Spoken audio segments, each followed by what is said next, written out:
लाल की जय। एक हम सभी आपके लिए एक द्वारकानाथ जी का भजन लेकर आए हैं, बहुत ही प्यारा है। उनको किस किस ने पुकारा है, किस भाव से पुकारा है, यह आपको इस भजन के माध्यम से बताएंगे कि कैसे भगवान को पुकारा है हर स्थिति में। आइए सुनते हैं, और भजन अच्छा लगे तो प्लीज़ लाइक करें, शेयर करें, सब्सक्राइब करें।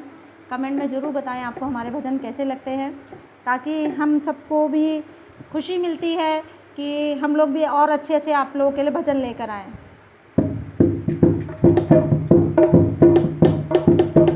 अब का मेरी हंसी कराओगे मेरे नाथ द्वारकावासी। अब का मेरी हंसी कराओगे मेरे नाथ द्वारकावाले, मेरे नाथ द्वारकावाले, मेरे नाथ द्वारकावाले, मेरे नाथ द्वारकावाले, मेरे नाथ द्वारकावाले। अब का मेरी हंसी कराओगे मेरे नाथ द्वारकावाले। अब का मेरी हंसी कराओगे नाथ द्वारकावाले।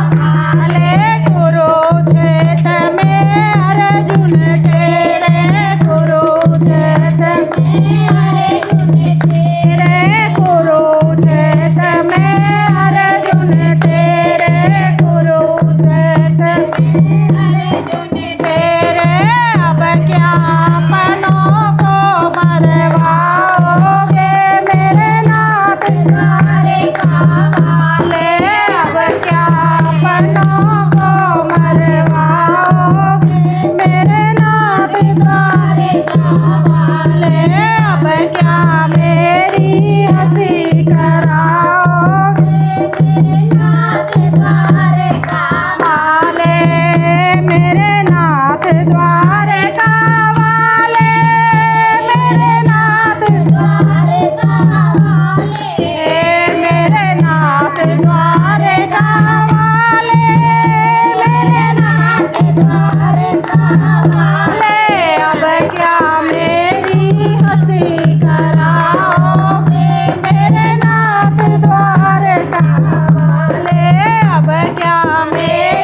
माँ